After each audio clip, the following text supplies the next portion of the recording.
A German soccer fan walks into a Buffalo Wild Wings on June 11th, 2026, sits down to watch the FIFA World Cup 2026 opening match on American soil, and orders dinner. What happens next lands 2.7 million views. His name online is Freddy. He flies in from Germany with a couple of friends, 7 World Cup tickets in hand, and no particular plan beyond the football. What he does not have a plan for is America. And America, it turns out, has a lot going on. By the time the Boston Globe catches up with him on June 27th, Freddy has somewhere north of 743,000 followers on X. He has eaten at Taco Bell, Waffle House, Chipotle, Chili's, Raising Cane's, and Wendy's. He has stood inside a Buc-ee's. He has been driven to a stadium in the rain by a hotel receptionist who just decided to do that. J.J. Watt, former NFL star for the Houston Texans, paid for his hotel room. NASA gave him a tour of Johnson Space Center. And all of it started because a man from Germany sat down in front of a plate of wings and posted a heart eye emoji. That is the World Cup 2026. The football's great. The food content is better. Freddy's post from that Buffalo Wild Wings does not say this is too much food.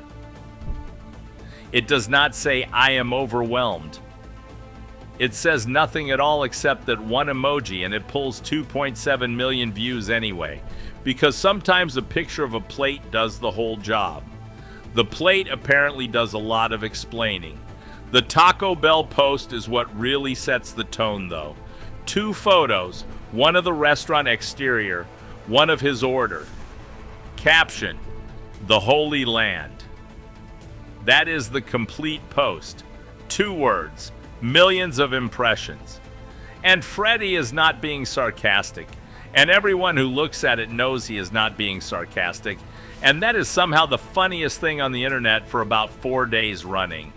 Then comes Raising Cane's. He posts a picture of his chicken and fries platter and writes, "Lives were changed, not my life." Lives plural. As if the entire delegation had to sit with what had just happened to them. Now picture that for a second. You have crossed the Atlantic for a soccer tournament and you are filing dispatches about a chicken tender restaurant as though it is a geopolitical event. And the thing is, the research backs him up, because the gap between what European visitors expect and what they actually receive is not subtle. It is, per the University of Pennsylvania, approximately 25% more food before they even sit down. Here's the number that runs underneath this whole conversation because it matters and nobody talks about it enough. Researchers at the University of Pennsylvania and the CNRS in Paris. The study was led by psychologist Paul Rosen at Penn and published in the journal Psychological Science, went out and physically weighed portions at comparable restaurants in Philadelphia and Paris. 11 pairs of restaurants: fast food, pizza, ice cream, Chinese, Indian. The mean portion in Paris, 277 grams. The mean portion in Philadelphia, 346 grams. A 25% gap just sitting there as a baseline. And then it gets specific. Chinese restaurant portions in Philadelphia were 72% larger than in Paris. 72. A single-serve soft drink in the U.S. was 52% larger than in France. A candy bar, the same candy bar, was 41% bigger on the American shelf. Yogurt was 82% larger. This is not a vibe. This is a weighed, measured, peer-reviewed cultural divergence, published in Psychological Science and replicated enough times that the CDC has since flagged oversized portions as a contributing factor in long-term obesity trends. And then there is McDonald's, which gives us the cleanest comparison because the menu is theoretically the same everywhere. Order a large drink at a McDonald's in the UK, 17 fluid ounces. Order a large drink at a McDonald's in the US, 32 fluid ounces, nearly double. And here is the part that should make every European visitor sit down before they hear it. The McDonald's Extra Large in London, Rome, and Dublin weighs the same as the American large. They are ordering their biggest possible drink. We have not even gotten started. But here is where it gets good, because the research has a turn in it, and the turn is this: A pint of beer in the United States is smaller than a pint of beer in Britain. A U.S. pint is 16 fluid ounces. A British imperial pint is 20 fluid ounces. So the visiting English fan who has been staggered by our soft drink portions, who has stood in front of a 32-ounce Coke like a man confronting the unknowable, sits down at a bar, orders a pint, and gets less beer than he would have gotten at home. The one category where we blinked.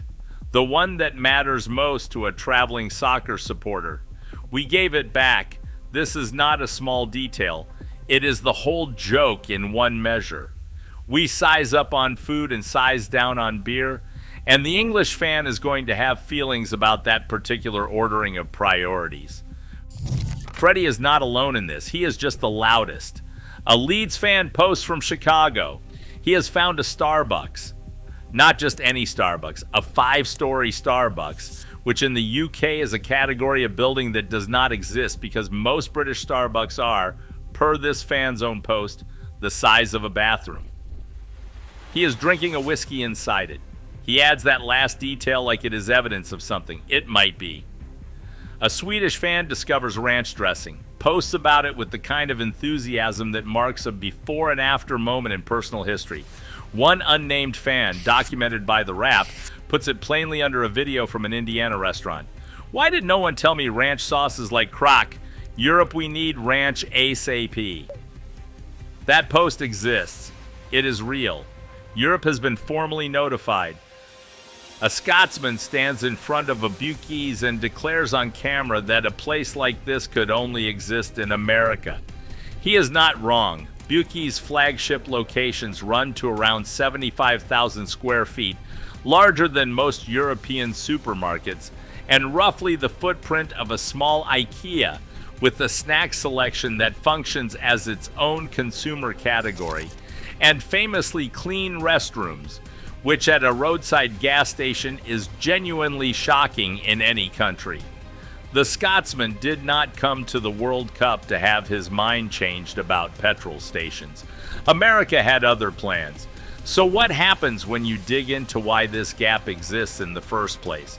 The University of Pennsylvania study, the same one Paul Rosen and his colleagues published in Psychological Science with the weights and the measurements, turns up something that reframes the entire conversation. The researchers found that the French eat more fat than Americans. More butter, more cream, more cheese. And yet they consume slightly fewer overall calories, because the issue is not the richness of the food, it is the volume. The French paradox, as it is sometimes called, is not really a paradox at all once you look at portion sizes. It is just math. And the math got here recently. Fast food portions started growing in the 1970s, accelerated sharply in the 1980s, and have kept climbing since. The average fast food meal today is 4 times the size it was in the 1950s. When the hamburger was introduced, it was the size of what we now put in the kids' meal. What looks to a visiting German fan like a permanent feature of American life, the Holy Land, lives were changed, is actually an invention from after the 1970s that we built and then forgot we built. Freddy is not reacting to ancient American culture.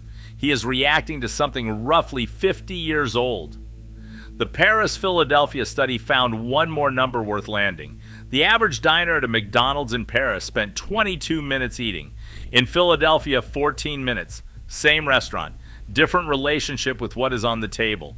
We are not just eating more. We are eating faster, which means the size of the portion is beside the point because we are not sitting with it long enough to notice. Freddy has noticed. He has been noticing for weeks, and he is not done. Per the Boston Globe, on June 27th, he is heading to Boston to watch Germany play. The knockout stage runs through July 19th when the World Cup final arrives at MetLife Stadium in East Rutherford, New Jersey. Every round Germany advances means another American city, another restaurant, another plate that requires a reaction post.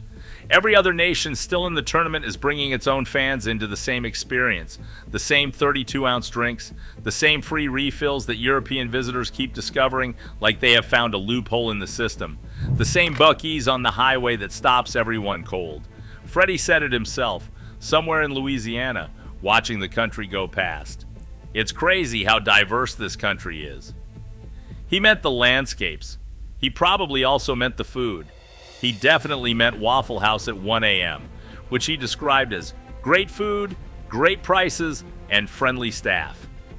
And which is the most accurate 3-part review ever written about Waffle House by anyone, domestic or international. He also said, at some point during all of this, we're just normal World Cup tourists. 743,000 followers, a hotel room courtesy of J.J. Watt, a NASA tour, a country singer named Ella Langley who he discovered in Oklahoma and later met in person, and 2.7 million views on a plate of wings. Normal World Cup tourists. Sure, Freddy, sure.